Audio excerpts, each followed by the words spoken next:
जो आज हम शुरुआत करते हैं इकाई 7 जंतुओं में पोषण।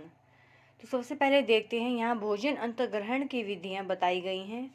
देखिए मुख्य द्वार, दो यहाँ पर फोटोग्राफ्स, यहाँ पिक्चर्स दिखाई गई हैं, चित्र दिखाए गए हैं। देखिए पहले चित्र में क्या दिखाया गया है, जैसे घर में पाई जाने वाली चक्की में एक छिद्र होता है जिससे अनाज डाला जाता है पीसने या तोड़ने के लिए, वैसे ही अब सेकंड पिक्चर में जाते हैं, वैसे ही जीवों में भोजन ग्रहण करने के लिए मुख पाया जाता है।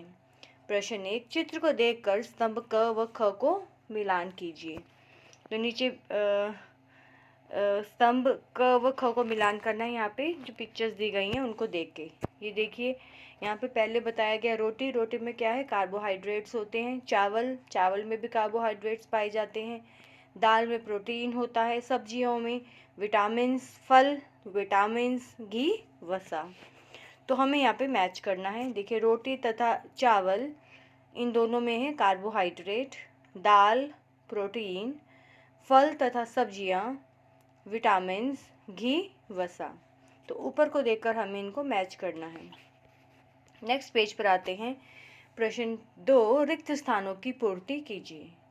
तो यहाँ पे दिखाया गया है, यहाँ पे जो इसको हमें इनका कार्य बताना है। जैसे आगे के जो दांत हैं इनके, इसका पूरा वो बता रखा। प्रश्न 2 पर चलते हैं। रिक्त स्थानों की पूर्ति कीजिए। तो यहाँ पे हमारे दांत की संरचना दिखाई गई है, इनका कार्य बताना है। पहले का फर्स्ट है कार्य काटना, जो आगे के दांत होते हैं। नेक्स्ट है फाड़ना, पीसना व चबाना। लास्ट के जो दो हैं उनका काम है पीसना व चबाना, और इसको कंपेयर करके दिखाया गया है चक्की के साथ। नेक्स्ट है यहाँ पर देखिए दांत में क्या है, देखिए भाग बताए गए हैं। यहाँ पे जो ऊपर वाला भाग होता है इसको क्या कहते हैं, इसको मैं लिखना था, इसको कहते हैं इनेमल। इनेमल होता है ये।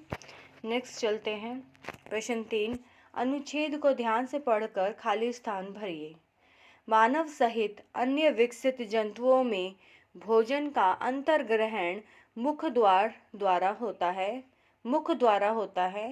जटिल एवं अघुलनशील खाद्य पदार्थों के सरल एवं घुलनशील खाद्य पदार्थों में परिवर्तित होने के पूरे प्रक्रम को पाचन कहते हैं।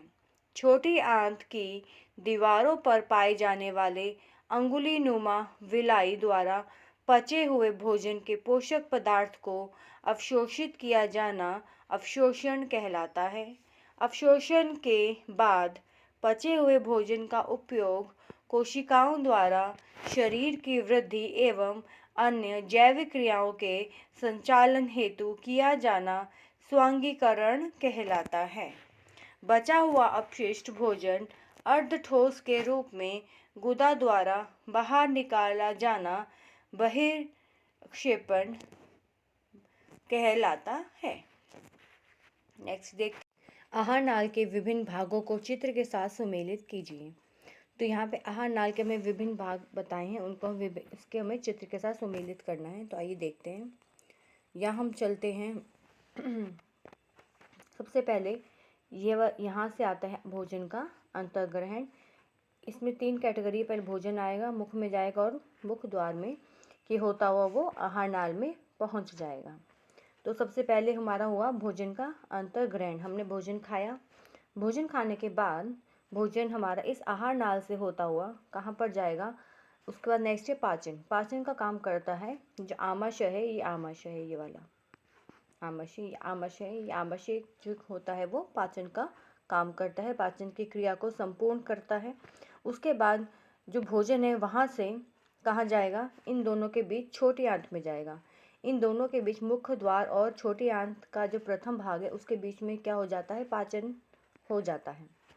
नेक्स्ट आता है अवशोषण। अवशोषण के लिए जो होता है नेक्स्ट है छोटी आंत तो बड़ी आंत, ये जो क्या कार्य करती है, ये अवशोषण का काम करती है। छोटी आंत और बड़ी आंत, छोटी आंत का प्रथम भाग, छोटी आंत का अंतिम भाग, फिर बड़ी आंत। तो यहाँ पर ये दिखाया गया, ये अवशोषण का काम हो रहा है यहाँ पर।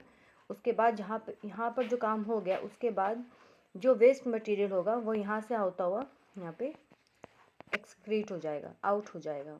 तो इसके लिए इसको कहते हैं इस पार्ट को कहा हमने बहिक्षेपण।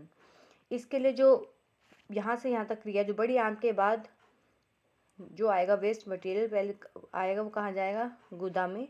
गुदा से वो मल के रूप में वो बाहर आ जाएगा। तो ये था पूरा हमारा प्रोसेस। इसकी जो कार्य प्रणाली थी वो इस प्रकार थी। नेक्स्ट पे चलते हैं। देखिए इस प्रकार है सारा। नेक्स्ट पे आते हैं। प्रश्न 5, निम्नलिखित कथनों में सही कथन पर सही और गलत कथन पर गलत का चिन्ह लगाइए।